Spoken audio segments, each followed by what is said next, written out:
Reciban un cordial saludo. Vamos a adentrarnos en un tema que es muy importante e interesante, que es la personalidad. Entonces iniciaremos dando la respuesta a la siguiente pregunta. ¿Cómo comprender la teoría integradora de la personalidad?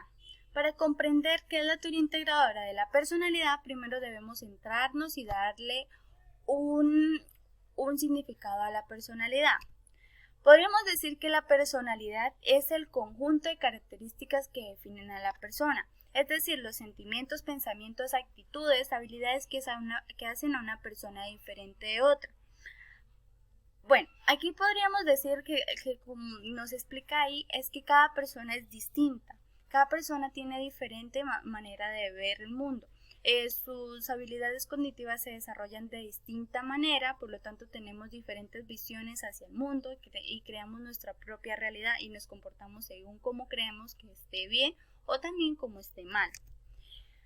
Para comprender la teoría integradora, debemos tener claro que el estudio de la personalidad debe implicar definición de varias miradas, varios enfoques e investigación del fenómeno.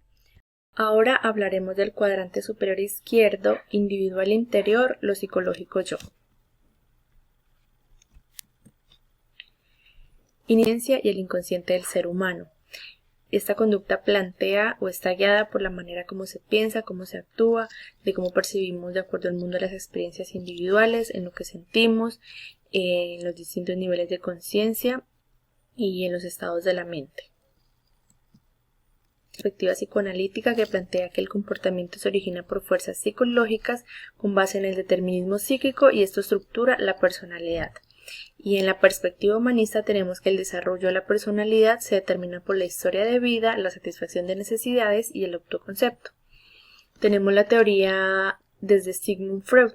La personalidad se estructura a partir de instancias en las que se dinamizan contenidos inconscientes que actúan como determinantes del comportamiento humano. ¿Sí?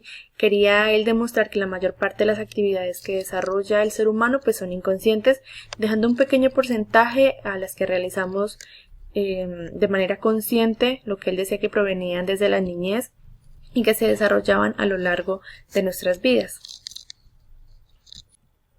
Está la humanista de Carl Roger. La construcción de la personalidad parte de las acciones del sujeto dirigidas a alcanzar las metas propuestas, centrado en la persona.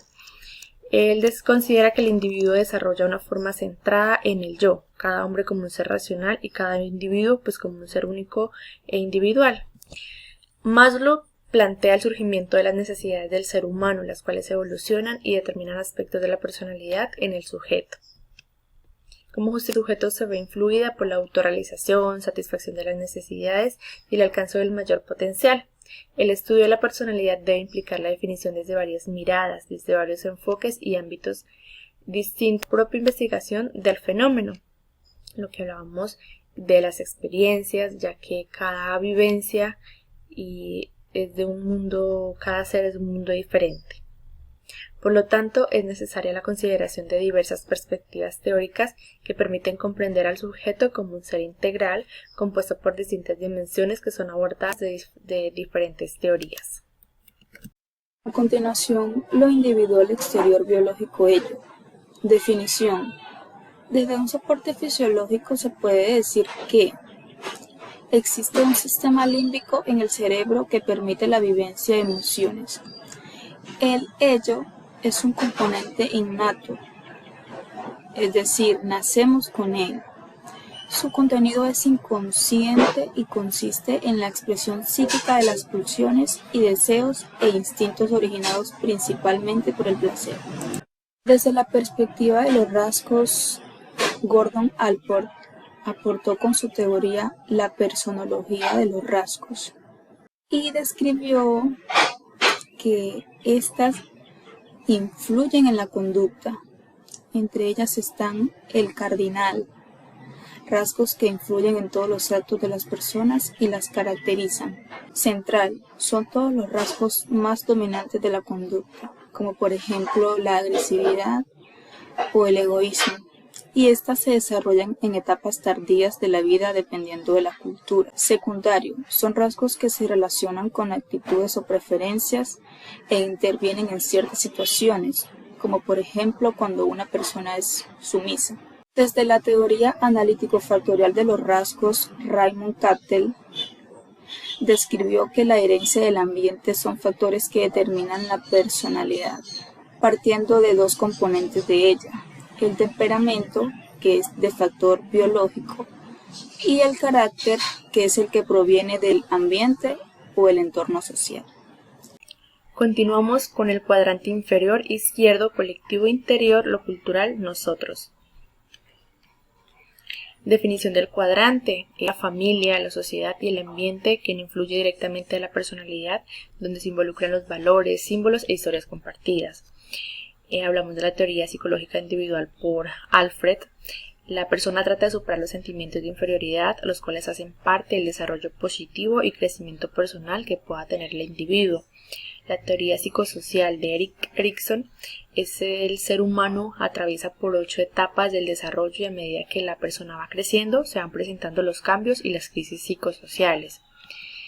La teoría conductista del aprendizaje de Frederick Skinner está basado en el conocimiento operante, dando importancia a los estímulos externos, los cuales son los que moldean la personalidad.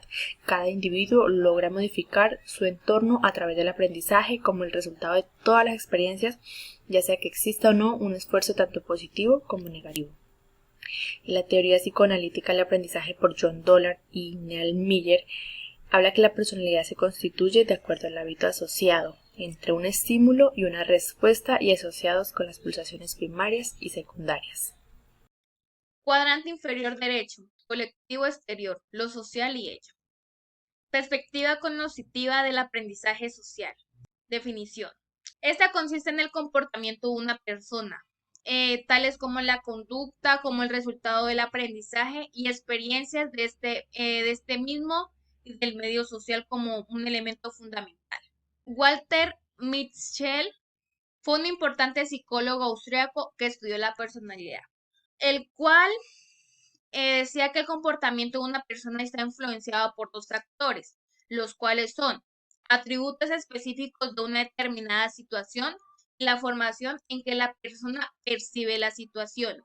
Otro psicólogo muy importante que contribuyó a la teoría del aprendizaje social fue Albert Bandura. Él decía que esto consiste en las conductas y actitudes que tanto niños como adultos van adquiriendo de acuerdo a su entorno, a su edad. Es importante que el ser humano es capaz de imitar todo tipo de conductas mediante estas conductas estén relacionadas a su entorno y van a ser capaces de realizarlas siempre